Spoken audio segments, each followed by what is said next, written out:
Thank you for tuning in to another edition of Interview with DJ Nocturna.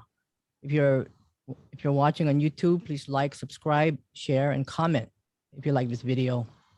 I'm speaking to guitarist and multi-instrumentalist, founder of the legendary band Trance To The Sun, and now his current project, Trance To The Moon. I have Ashkelon Sain. Greetings, Welcome. DJ Nocturna. Thank you for having me on your show, on your awesome radio show. Thank you. No, thank you for joining me. You know, your music, as I was just saying, is absolutely divine. I mean, I'm looking for the right words to describe it, but you know, I'm sure many you've heard it before. It's surreal, sublime, magical. Very flattering. Yeah, and it's almost translucent. I mean, I feel like I dived into the deepest ocean, and that's probably because I've got you know, Venus and Neptune in the first house, so I'm very Neptunian. But your music, I mean, that's really a compliment. I mean, really, I don't mean that. I mean, Neptunian is it's a beautiful energy. Yeah, so your music has always been one of my favorites. You know, it's just I try to incorporate all the stars in the universe. You have that element in your music. I see the astrological, you know, theme playing there somehow. And you have this very distinguished sound. How would you describe you know, the particular genre? Because I know it's psychedelic, neo-psychedelic music, kind of like, you know, gothic. Yeah, psychedelic post-punk. Mm-hmm. I guess that's how I describe it. Yeah. Make the type of music I want to make.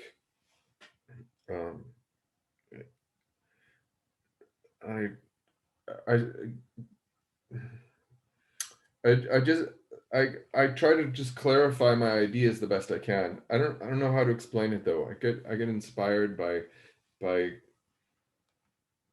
sound of something and I just try to explore it and clarify it and what inspires me in a sound when I first start creating a song is just if it's got a mood.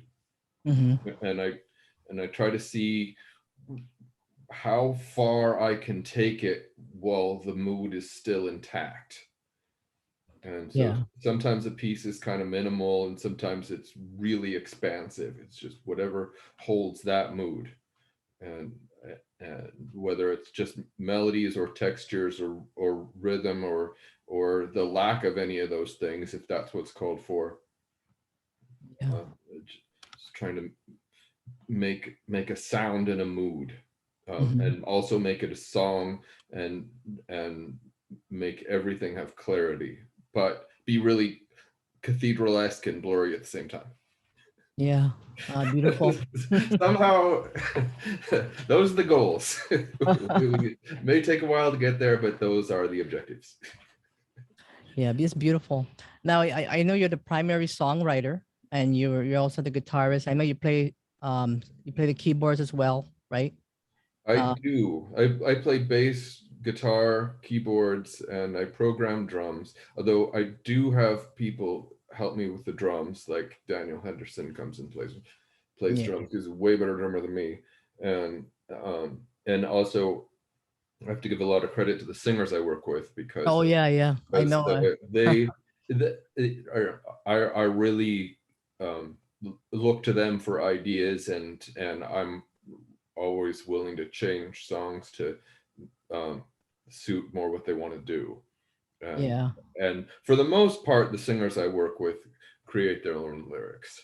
I chime in once in a while or contribute something here or there, but even in that case, I'm kind of writing vicariously because it is meant to bring out the subject that they're attacking, and that's fine with me. I don't have an overwhelming need to write the words, but I do care a lot about the quality of the words. So I try to work with people that have a lot to say. Yeah. No, I mean, yeah, I mean, they're all. I know there are three of them, three main singers, right? Through the. In Trance to the Sun, there were three different primary singers over the course of that band, and then Trance to the Moon has an all new singer that I'm working with. Yes, yes. And No, in addition, I've worked with Soraya, who's a tube and throat singer who wrote all his lyrics in Aztec. And I've worked with Dorian Campbell and my other band, Devoured by Flowers, and he wrote his songs. And then I've produced other singers too, like Lucas Lanthier from Cinema Strange and a few others. yeah. So how did you find the particular vocalists? I like to call them the three muses because I mean they kind of remind me of muses in the in mythology. Sure. No, the universe sent them to me. I had nothing to do with it.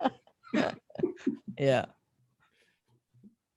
So I mean, you know, to find somebody, you have to like, you know, they really have to match what you're looking for, right? Mm-hmm. And it just, so it looks like they knew. I mean, it just turned out perfectly. Yes, I came to Portland. I left California in 2002 and came to Portland to start all over. And it was a long time before I found a singer that I thought I could work with on that level again, and that's Monet and Trance to the Moon. So that's why the long gap in making anything new, except for I did reunite with my Santa Barbara friends to do a new Trance to the Sun album which came out in 2016 called Via Subterranea. Yeah, no, I love that album. You know, one of my favorite tracks there is from Purple Mushroom House. The Purple Mushroom, everyone loves. That's like the most loved song on the album. No, I mean, it's so sweet. I don't know if you noticed, I played that a few times on the show. I can't help it because I see Purple Mushroom House on radio playlists all the time. No, it's so beautiful, and I know Ingrid Blue was the vocalist in that one, right? Yeah. We had so much fun writing and recording that song. Yeah, I know you had Zoe Wakefield. Yes, Zoe was the first singer in Trance to the Sun, and she was present on the first three albums. And then I know you had Dawn. Yeah, Dawn was on the fourth album, and then a few other sporadic tracks here and there afterwards. And then of course Ingrid. And you know, Trance to the Sun is still, I mean, you're still around, right? I mean, you're still making music for that. I'm working on Trance to the Moon right now. Okay. It's just taking a break then. Yeah. Okay. Yeah, Trance to the Sun comes and goes, and I don't make any promises about it. It just, when it's on, it's on. You know, I love how you have Trance to the Sun and then you have Trance to the Moon. I mean, I just love that. I mean, it's just it's like perfectly aligned. I'm really thankful that people thought it was a good idea. Well, I think if you're into astrology, you would understand. Which I guess a lot of the people that like my music seem to be inclined towards astrology. Yeah, I think so too. Or the eighth house. Yeah, it's beautiful. And I know like you mentioned earlier, I know you work with Soraya, who's the master Tuvan throat singer. He's like the most talented person I've ever worked with. I mean, you guys work well together, actually. Yeah. Yeah, and you know, I got to see him at the Bauhaus, the David J. and Peter Murphy. He did that with Joe Tracy. He did that. In San Francisco. Yeah, he did. Bela Lugosi's Dead. Oh man, that was an amazing show with him on there, and Joe Tracy on piano. It was just a beautiful show. Yeah, I wish I could have seen that. Yeah, me too. I mean, I was there, and I was happy to be there. Yeah. So he's been friends with the Bauhaus guys for a while. Oh yeah. So how did you guys connected, you and Soraya? He was somebody that one of the first people I met when I moved to Portland, because he lives here too. And Oh yeah, so yeah. he was amongst a group of people that befriended me, and wasn't long before we were trying to play music together, because that's what you do Mm-hmm, when you mm-hmm. have musician friends. So I don't know, just kind of had an idea to make an album together or try to write some songs together, and we tried it and it clicked. Yeah, So it did. Yeah, we made 2 studio albums, and we made a live album and went on the road a whole bunch. yeah. That was a 7-year stretch, I think, that he and I were really heavily involved in making music together, from about 2007 to about 2013.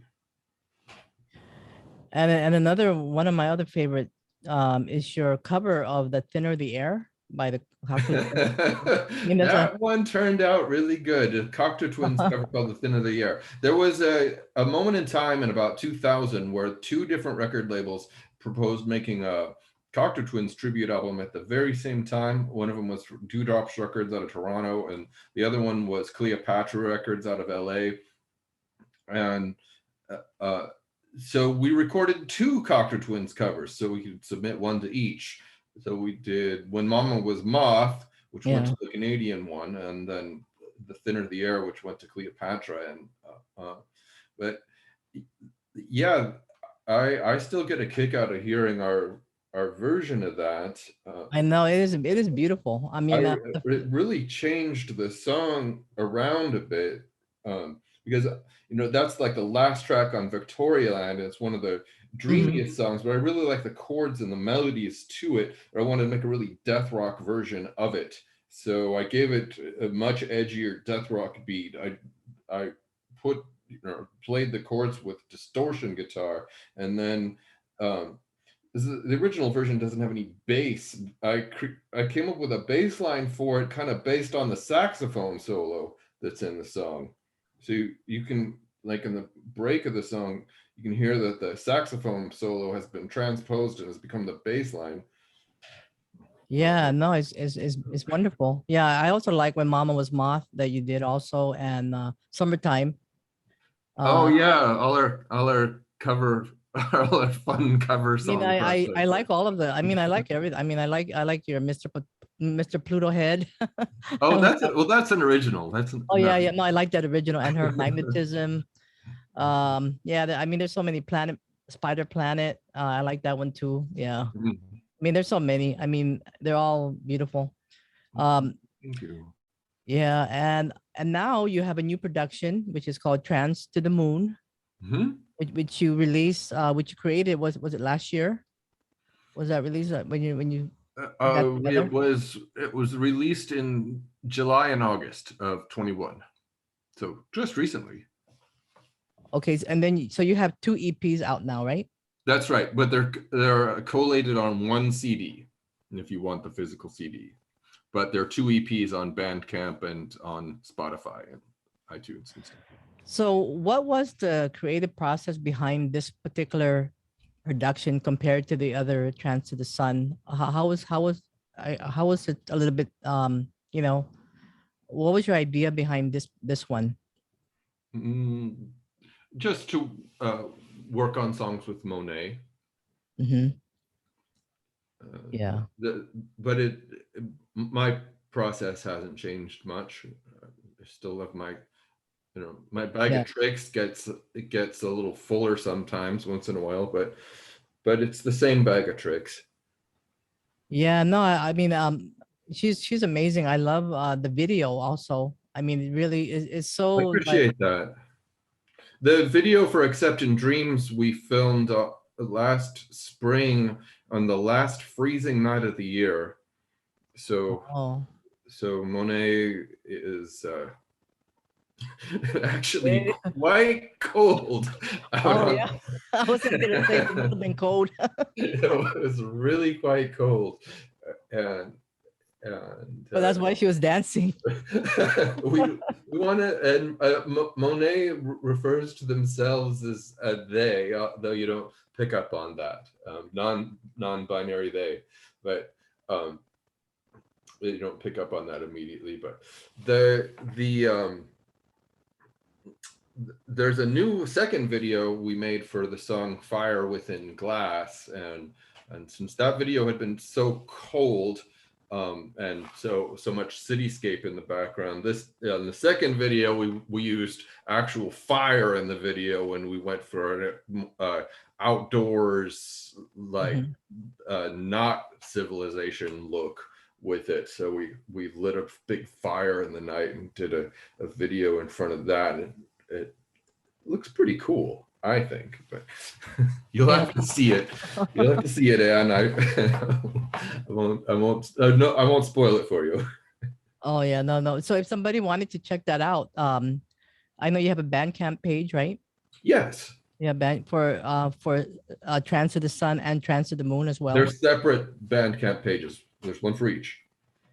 Yeah, and then the videos, you can find it on YouTube as well. Yes, you can look up Trance to the Moon on YouTube, and when you find our videos, just subscribe to my channel.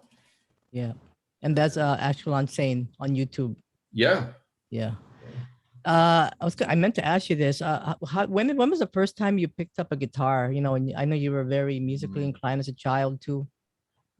Yeah, probably. There's always a guitar in my house. I probably had the guitar put in my hand when I was 3, and you know. Oh yeah, yeah.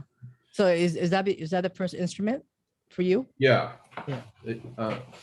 I mean, the first instrument I had any official lessons in was piano, and that was when I was little. But then I think it was about 7, and I asked my mom to get me guitar lessons instead. So I had some like childhood guitar teachers, and then when I started playing in bands when I was a teenager, I thought I'd get further in life if I played bass.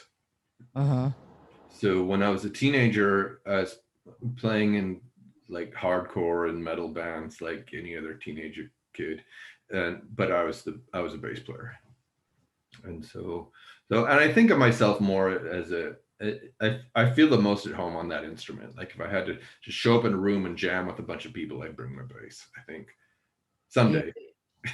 Yeah, because, you know, like I said, you have this signature sound. You know, sometimes I would wonder, you know, I used to wonder like, oh, I wonder how you came up with that. It's just so unique. Your music is just different. It's just what I hear. I don't know. I don't force it to be like that. If anything, I try to simplify it and make it a little more comprehensible. It's sometimes when I first come up with an idea, it's like way too complicated. I'm like, nobody's gonna get this.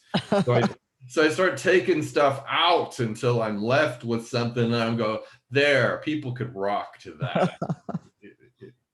That's usually what happens. So if you could collaborate with someone, do you have anybody in mind that you want to work with in the future?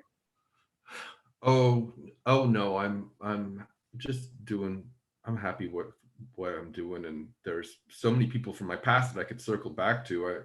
Yeah. I am gonna be well, I don't know if the cat's out of the bag completely on this, but I may end up playing guitar on the road for Cinema Strange. Oh, okay. So like a tour?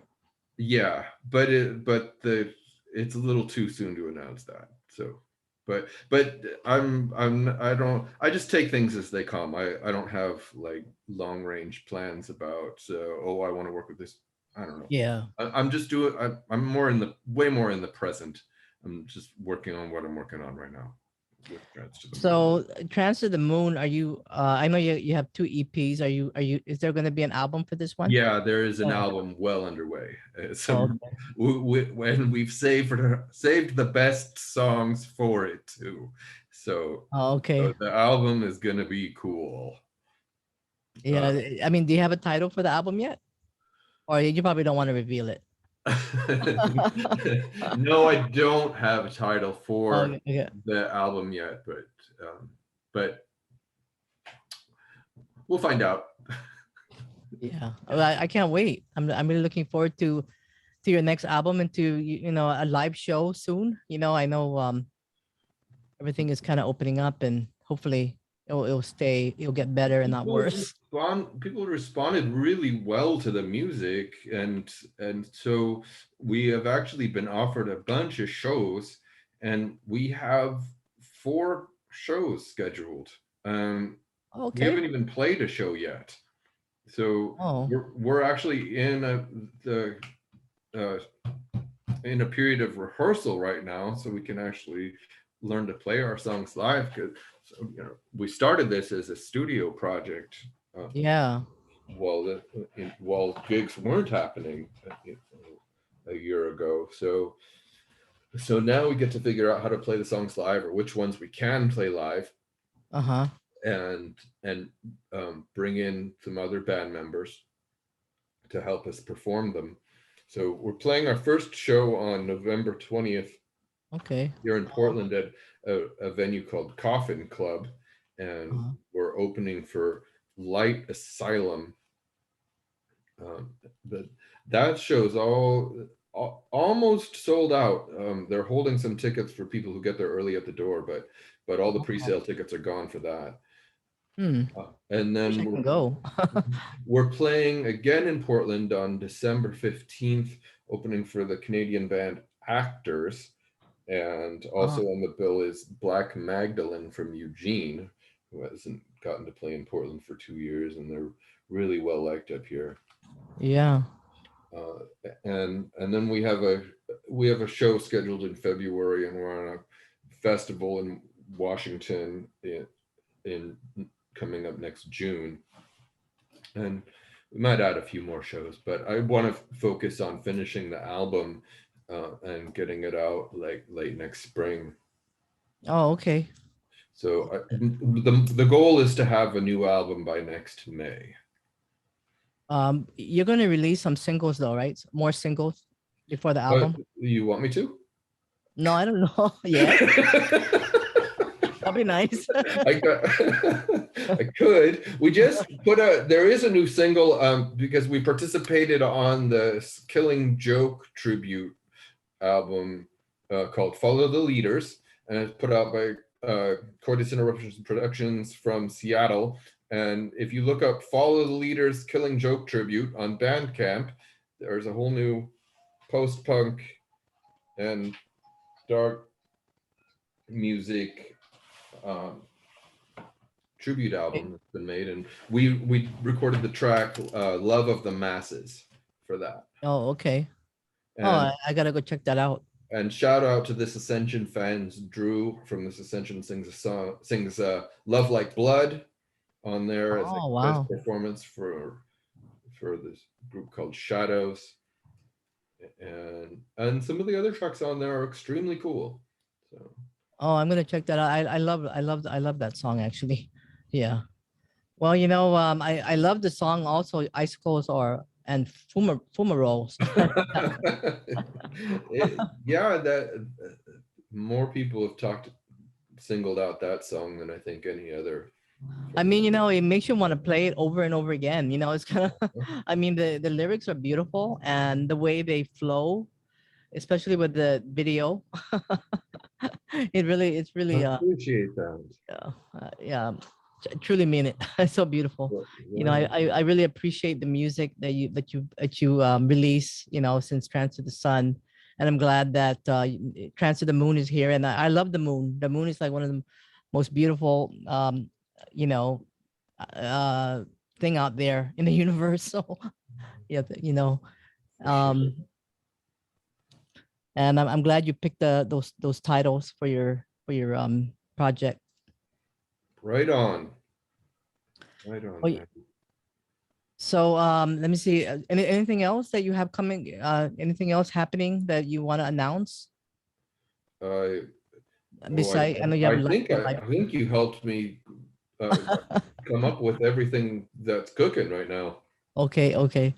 Well, I hope you can come back on the show again when you have the album release. Oh yeah, I'd love to. We can talk about it more. Yeah. Okay. Thank you very much, Anne. Thank you. No, thank you so much for being on my show and for coming on the show and playing this wonderful music and creating such awesome music with the muses. Thank you for spinning it for the world. I can't thank you You're enough. very welcome. Okay, I'm just gonna cut the video and talk for a moment. Okay. Okay. Wait a second. That's the wrong one.